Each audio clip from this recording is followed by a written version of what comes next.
हम शिवलिंग की पूजा भगवान भोलेनाथ को खुश करके अपने मनोकामनाओं की पूर्ति के लिए करते हैं। शिव शंकर बहुत आसानी से खुश होने वाले भगवान हैं, परंतु शिवलिंग की पूजा में ये 5 गलतियां कभी न करें, वरना आपको पूजा पाठ अभिषेक का फल तो मिलेगा ही नहीं, उल्टा इसका खामियाजा भी आपको भुगतना पड़ सकता है। तो आइए वो 5 बातें कौन सी हैं, वो 5 गलतियां कौन सी हैं जिससे हमें बच के रहना है, उसके बारे में आज जानते हैं। पहला, शंख का प्रयोग। कभी भी शिवजी की पूजा में शंख का प्रयोग नहीं किया जाता, क्योंकि शंख चूर्ण का वध भगवान शंकर ने किया था और शंख चूर्ण का ही रूप माना गया है। शंख चूर्ण और शिव में शत्रुता का भाव माना जाता है।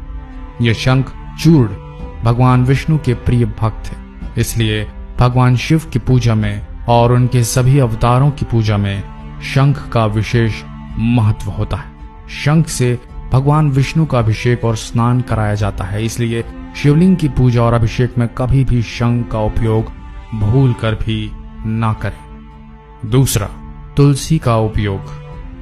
कई बार लोग प्रसाद बनाते समय तुलसी को पवित्र मानकर शिवजी की पूजा के लिए बने प्रसाद में भी तुलसी का उपयोग कर देते हैं और उसी तुलसी डले हुए प्रसाद से शिव जी को भोग भी लगा देते हैं। तुलसी का प्रसाद या तुलसी का प्रयोग शिवलिंग में किसी भी रूप में नहीं किया जाता और ना ही इसे शिवलिंग में चढ़ाया जाता है। ये पूरी तरह वर्जित है। तुलसी को भगवान विष्णु ने अपनी पत्नी का दर्जा दिया है, इसलिए उनका उपयोग शिवजी की पूजा में पूरी तरह वर्जित है। ये सिर्फ विष्णु जी के ही पूजा में उपयोग किया जा सकता है। तुलसी का उपयोग विष्णु जी और उनके सारे अवतारों की पूजा में भोग प्रसाद आदि में प्राथमिकता से किया जाता है। तुलसी के बिना विष्णु पूजा को अधूरा माना गया है, तो इसीलिए तुलसी का उपयोग शिव पूजा में बिल्कुल ना करें। तुलसी को शंख चूर्ण की पत्नी भी बताया गया है। तीसरा, तिल का उपयोग।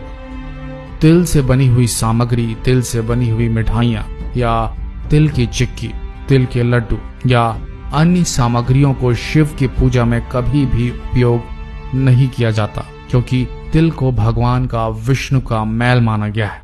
ये उनके मैल से तिल उत्पन्न हुआ है, ऐसा माना जाता है, इसलिए भगवान शिव के पूजा में तिल का उपयोग बिल्कुल ना करें। किसी विशेष परिस्थिति में जैसे मकर संक्रांति या किसी विशेष पूजा के समय अपने पंडित जी की सलाह के बाद ही इसका प्रयोग करें। चौथा, काफी लोग कुमकुम से शिवलिंग में टीका लगाने का प्रचलन बताते हैं। भगवान भोलेनाथ बैरागी हैं, उनको श्रृंगार सामग्रियों से दूर दूर तक उनका कोई नाता नहीं।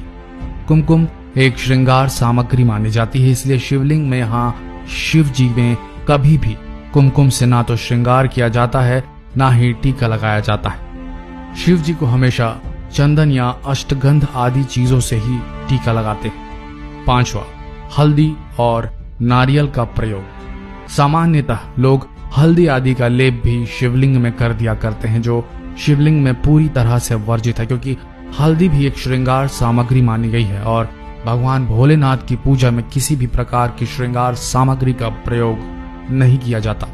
नारियल का भी उपयोग शिव जी की पूजा में नहीं किया जाता। नारियल का प्रसाद भी सामान्यतः शिवलिंग में नहीं चढ़ाते। अगर आप शिवलिंग में नारियल का प्रसाद चढ़ाए हुए हैं तो उसे फोड़कर प्रसाद के रूप में ग्रहण नहीं करना।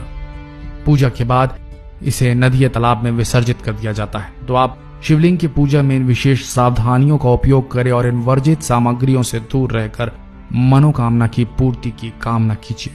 आशा करते हैं इस वीडियो से आप सबको कुछ नया सीखने को मिला होगा और ऐसे ही वीडियोस के लिए भूलिएगा नहीं, इस पेज के साथ जुड़िए, इसे फॉलो कीजिए, इसे लाइक कीजिए। धन्यवाद।